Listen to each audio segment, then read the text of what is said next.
우리는 미신을 쫓으면 어떠한 결말을 맞이하게 되는지를 분명히 알 수 있습니다. 미신은 하늘로 향한 시선을 이 땅에 머물게 합니다. 그리고 우리의 마음이 작은 연못에 갇히게 하죠. 결정적으로 미신은 여러분, 우리 주변에 얼마나 많은 미신들이 존재하는 줄 아십니까? 우리 주변에는 수많은 미신들이 존재하고 또 그 미신이 우리의 삶 깊숙한 곳까지 들어와 있습니다. 이러한 미신들 과연 괜찮을까요? 오늘 예수님께서는 이것에 대해서 어떻게 이야기하는지 우리 함께 들어가 보겠습니다. 여기는 예루살렘 성입니다. 예루살렘 성에는 여러 문들이 있었습니다. 그 가운데 희생 제사를 드리기 위한 양들이 들어가는 문이 있었죠. 이 양이 들어가는 문, 이 문을 양문이라고 불렀습니다. 그리고 그 양문 옆에는 이 사람의 죄를 대신해서 희생될 양을 씻는 베데스다 연못이 있었습니다. 하나님께 나아가기 전 세상의 때를 씻어내고 온전한 모습이 되는 것이죠. 이것은 양뿐만이 아닙니다. 사람들도 마찬가지입니다. 그리스도인들은 하나님께 자신의 삶을 드리기로 다짐한 사람들입니다. 그래서 성경에서는 성도들을 양이라고 했습니다. 그리고 또 성도들의 삶이 하나님께 드려지는 산 제물이 되어야 한다고 이야기하고 있습니다. 그래서 이 베데스다 연못은 하나님의 양이 되기 위한 사람들이 있는 곳, 그곳을 상징합니다. 지금으로 치면 교회 같은 곳이죠. 그런데 언제부턴가 이상한 소문이 돌기 시작했습니다. 하나님께서 가끔씩 천사를 이 연못에 내려보내시는데 그 천사가 내려올 때면 물이 움직인다는 것입니다. 그 물이 움직였을 때 누구든지 가장 먼저 뛰어들어가는 사람은 어떠한 병이 걸려도 낫는다는 소문이었죠. 자, 여러분, 이 소문 바로 미신입니까? 신앙입니까? 명백한 미신이죠. 왜냐하면 이것은 하나님의 성품과 너무나 다르기 때문입니다. 하나님께서는 줄 세우는 분이 아니십니다.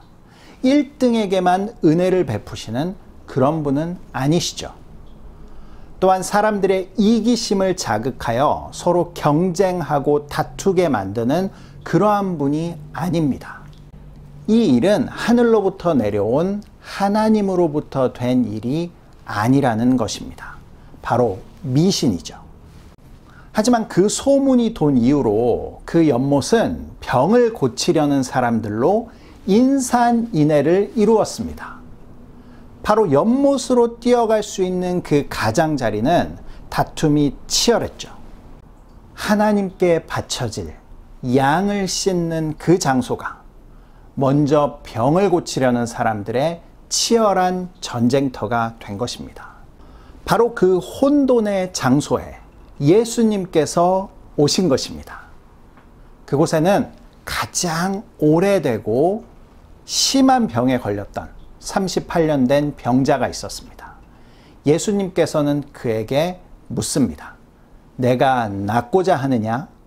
이것을 좀 더 원어적으로 표현해 보자면 내가 온전해지기를 원하느냐? 이런 뜻입니다. 예수님께서는 왜 그에게 이러한 것을 물었을까요? 병이 38년이나 되었고 그리고 그가 낫고자 하는 큰 열망 때문에 그곳에 있는 것이었습니다. 그런데 왜 예수님은 그렇게 물으셨을까요? 그것은 바로 그 38년 된 병자의 신앙이 과연 참 신앙인지 미신인지를 드러내기 위한 것이었습니다. 이 38년 된 병자는 예수님께 이렇게 이야기합니다. 주님, 물이 움직일 때 나를 못에 넣어주는 사람이 없어 내가 가는 동안에 다른 사람이 먼저 내려가나이다. 이 사람 스스로 자신의 병이 낫지 못하는 이유를 무엇으로 설명했습니까? 연못에 자신을 넣어주는 사람이 없어서 자기는 낫지 못하고 있다고 이야기했습니다. 그의 신앙은 하나님을 바라보는 믿음으로 시작되었지만 미신에 빠지게 됨으로 말미암아 어느새 하나님이 아니라 사람을 바라보고 있는 믿음으로 변질된 것입니다.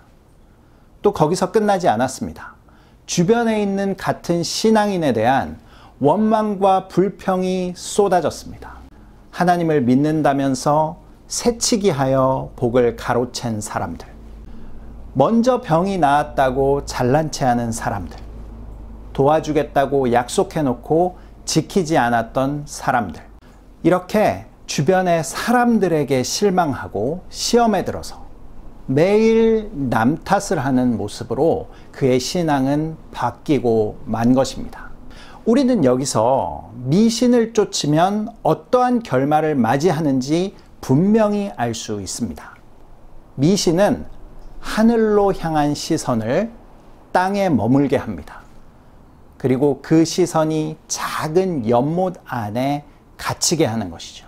두 번째로 미신은 하나님을 믿는 믿음으로 시작한 이 신앙생활을 사람을 원망하는 신앙생활로 바뀌게 합니다. 결정적으로 미신은 진짜 하나님께서 보낸 사람을 알아보지 못하게 합니다. 만약 그의 믿음이 미신이 아닌 참 신앙이었다면 주변 사람들로 인해서 그의 믿음이 달라지지 않았을 것입니다. 병이 낫고자 하는 이유도 남은 나의 인생, 하나님의 영광을 위해서 온전히 바쳐지는 산 제물이 되기 위해 온전한 육체를 갖고 싶습니다. 라는 고백을 했을 것입니다. 그럼에도 불구하고 예수님께서는 이 병자를 고쳐주셨습니다. 어떻게 고쳐주셨을까요? 이 병자를 물에 던져 넣어서 고쳐주셨을까요? 아닙니다. 예수님께서는 일어나 내 자리를 들고 가라 라는 말씀 한마디로 이 병자를 완전히 해방시켜주고 온전하게 만드셨습니다. 바로 예수님께서는 모든 미신을 깨트려 버리신 것이죠. 예수님께서는 로고스, 말씀으로 이 땅에 오셨습니다. 그리고 우리들이 미신에 사로잡히는 것이 아니라 하나님의 말씀에 사로잡힌 삶을 살기 원하십니다. 우리들이 말씀에 사로잡혔을 때 우리에게는 치유가 일어나고 또 회복이 일어나고 또 변화가 일어나게 되는 줄 믿습니다. 혹시 오늘 여러분들의 삶에 원망과 불평이 있습니까? 신앙생활에도 불구하고 남 탓을 하는 버릇이 끊어지지 않습니까? 그렇다면 나의 신앙생활에 미신적인 부분은 없는지 반드시 돌아보아야 합니다. 예수님께서는 38년 된 병자가 온전한 치유를 받고 그의 남은 삶이 거룩한 산 제물로 드려지기를 원했던 것처럼 여러분들의 삶도 온전히 하나님께 드려지기를 원하고 계십니다. 오늘 이 시간 모든 미신을 타파하고 오직 말씀을 붙잡고 온전해지는 모두가 되시기를 축복합니다.